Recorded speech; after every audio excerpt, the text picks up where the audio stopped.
દાહોદ જિલ્લાના સિંગવડ ગામની તોરની પ્રાથમિક શાળા ખાતે જે જધન્ય ઘટના બનવા પામી છે।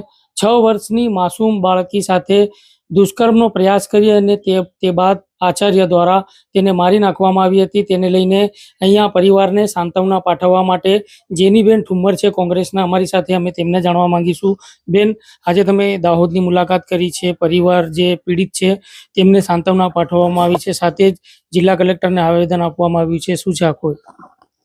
જે પ્રમાણેની ઘટના શર્મસાર શિક્ષણ જગતને કરી મૂકે એ પ્રકારની ઘટના કે ફક્ત 6 વર્ષની દીકરી, કોઈ પણ મા બાપને જ્યારે આ વાત સાંભળવામાં આવે કે 6 વર્ષની દીકરી એટલે કુમળું ફૂલ કહેવાય, આવી દીકરી ઉપર બળાત્કાર કરીને એને મારી પણ નાખે, એને કેટલી બધી પાછા રિકન્સ્ટ્રક્શન જે પોલીસે એની પૂછપરછ કરી, આચાર્યની આ નરાધમની પૂછપરછ કરી, તો એને એમ કીધું કે દીકરી રાડો પાડતી હતી એટલે એને મેં મારી નાખી। ત્યારે વિચારવા જેવી, ખૂબ ગંભીરતાથી વિચારવા જેવી વાત તો એ છે કે આટલું બધી હિંમત આ આચાર્યમાં આવી કેવી રીતના। સૌથી મોટો સવાલ એ છે કે એમની હિંમત ખુલી કેવી રીતના? ક્યાંક એને પોતે RSS ના પ્રચારક છે એટલે એને પરવાનો હતો પોતાને, કે પછી ભારતીય જનતા પાર્ટીના પૂર્વ મંત્રી કે ભારતીય જનતા પાર્ટીના હોદ્દેદારો કે ચૂંટાયેલા અહીંયા આગેવાનો ના ક્યાંક એમને પીઠબળ હતું, તો જ આવી ઘટનાઓને અંજામ જે પ્રમાણે કર્યું, તો ડર વગર આ શક્ય, જો એને પોતાને ડર હોત તો આ શક્ય નહોતું, પણ એનો ડર નહોતો, એનો મતલબ કે એ પોતાની જાતને કોના સહકારથી કે કોને પોતે કેવી રીતના એટલું બધું હિંમત કરી શક્યા કે 6 વર્ષની દીકરી ઉપર આવું કૃત્ય થયું। મારી પાસે બોલવા માટે કોઈ શબ્દો નથી। પરિવારની મુલાકાત લીધી, એમના માતા પિતા સાથે વાત કરી, એમના દાદી દાદા બધા જ સાથે મળી, ખૂબ ડિટેલમાં બધી ચર્ચાઓ કરી, ત્યારે એમની જે વાતો હતી, એમના જે આખી વર્ણન હતું આખા બનાવ તરફની, ઉદાસીનતા જે સરકારની કહેવાય, શાળાના શિક્ષકો મળવા નથી ગયા પરિવારને, આટલા અંતરે શાળા છે, રોજ બાળકી આટલી સરસ ફૂલ જેવી, મેં એનો ફોટો જોયો, મને થાય કે હમણાં બોલશે આ બાળકી કે શું? આટલી સરસ દીકરીની સાથે આવી ઘટના થાય તો શાળામાં મહિલા શિક્ષક પણ છે અને બાકી શિક્ષકો પણ છે, હજી સુધી દીકરીના પરિવારને મળવા નથી જઈ શક્યા, એટલે કઈ પ્રકારનું તંત્ર ચાલી રહ્યું છે? માણસ તરીકે કોઈ પણ દુશ્મન હોય તોય પણ આવા કિસ્સાઓમાં ઘરે જઈને સથિયારો તો પૂરો પાડે, સંવેદના તો પોતાની વ્યક્ત કરે, પણ ક્યાંય એ જ રસ્તેથી જાય છે છતાંય ઉભા રહેવાનો સમય નથી મળ્યો, તો ક્યાંય દબાણ તમને આવી રહ્યું છે। આચાર્ય પોતે પકડાઈ ગયો છે। શિક્ષણ જગતની તમે વાત કરો છો, ગુજરાત સરકારની આ શાળા સરકારી શાળા છે, તો તમને શું ગુજરાત સરકારમાંથી કોઈ મોટા હોદ્દેદારો, પદાધિકારી કે તંત્રના કોઈ આગેવાનો કે તંત્રના કોઈ અધિકારીઓનું દબાણ છે કે તમે હજી સુધી પરિવારને નથી મળી શક્યા? એટલે અનેક સવાલો ઉભા કરી શકે છે, પણ આ ઘટનાની સંવેદના વ્યક્ત કરવા માટે મારી પાસે બીજા કોઈ શબ્દો નથી। પરિવારને મળ્યા પછી જે વિચારતી હતી, જે ગંભીરતાથી વિચારતી હતી, એનાથી પણ વધારે એક લેવલ આગળ જઈને એમની વેદના સાંભળીને મને પોતાને ખૂબ દુઃખ થયું। જેનીબેન, જે પ્રમાણેની ઘટનાઓ મહિલાઓ જોડે બને છે, પરિવાર બીજી વાર દાહોદમાં જ નહીં, ગુજરાતમાં અને દેશમાં પણ ના બને મહિલાઓ જોડે આવી ઘટનાઓ, તેને લઈને આપ શું માનો છો?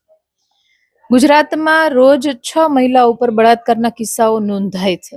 જે સલામત ગુજરાતની વાત કરીએ છીએ, રાત્રે 2 વાગે પણ દીકરીઓ અને મહિલાઓ અહીંયા સુરક્ષિત ફરી શકે એવા બાંગાઓ બીજા રાજ્યોમાં જઈને ફૂંકીએ છે। નારી સુરક્ષાની વાત કરીએ, સશક્તિકરણની વાત કરીએ, બેટી બચાવો, બેટી બચાવો, બેટી પઢાઓના તાઇફાઓ કરીને કરોડો રૂપિયાના ધુમાડાઓ કરીએ, દરેક જિલ્લા કક્ષાએ બેટી પઢાઓ, બેટી બચાવો, આવા બધાના નામે અનેક પ્રકારના કરોડોના પ્રોગ્રામો થાય છે। તમે આ બધું બજેટ તમે થોડા પ્રમાણમાં, નાના મોટા, તમે સરકાર છો, તમે આખું તંત્ર ચલાવો છો, પણ છતાંય જ્યારે આવા કિસ્સાઓ થાય છે ત્યારે તમને સૂચનાઓ, તમને કોઈ પણ પ્રકારના મુદ્દાઓમાં ધ્યાન દોરવાનું મન થઈને આવે છે કે આ તાઇફાઓ કરવાનું બંધ કરો અને ખરેખર મહિલાઓની સુરક્ષા ઉપર ધ્યાન આપો। નારી સંમેલનો કરવાના બંધ કરો ને નારીઓને શું જોઈએ છે, નારીઓને કેવી સલામતી જોઈએ છે, નારીઓને કઈ પ્રકારે સરકારની કામગીરી જોઈએ છે, એના ઉપર ધ્યાન આપો। દર વખતે સશક્તિકરણ શબ્દ કરવાથી સશક્ત નથી થઈ જતી.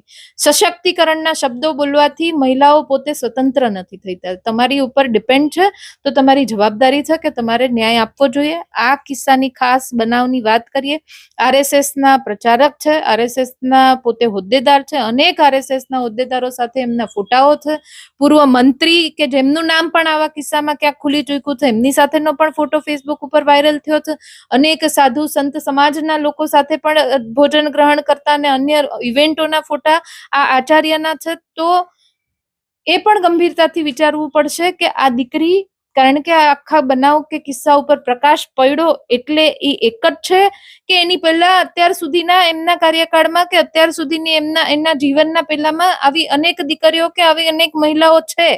આના માટે પણ આગળના 10 વર્ષ, 15 વર્ષ કે 20 વર્ષનો આચાર્ય નરાધમનો રેકોર્ડ ચેક થવો પડે કે આવી કોઈ પરિવારની એવી દીકરીઓ નથી કે જે આના દ્વારા ભોગ બની હોય. એટલે બીજી બધી વાતો કર્યા કરતા ફક્ત આચાર્યને દાખલારૂપ સજા એટલે કે ફાંસી થવી જોઈએ, જેનાથી હિંમત બીજા કોઈ કિસ્સાઓમાં કોઈની ખુલી ન શકે. ચાહે તમે ભાજપના આગેવાનો સાથે જોડાયેલા હોય, ચાહે તમે પ્રધાનમંત્રી સાથે જોડાયેલા હોય કે ચાહે તમે પોતે મંત્રી હોય, પણ જ્યારે મહિલાઓ વિરુદ્ધ તમે આવી રીતના આટલી નાની બાળકીના કિસ્સાઓમાં આવો છો ત્યારે ફાંસીથી વિશેષ કોઈ સજા જ ન હોવી જોઈએ.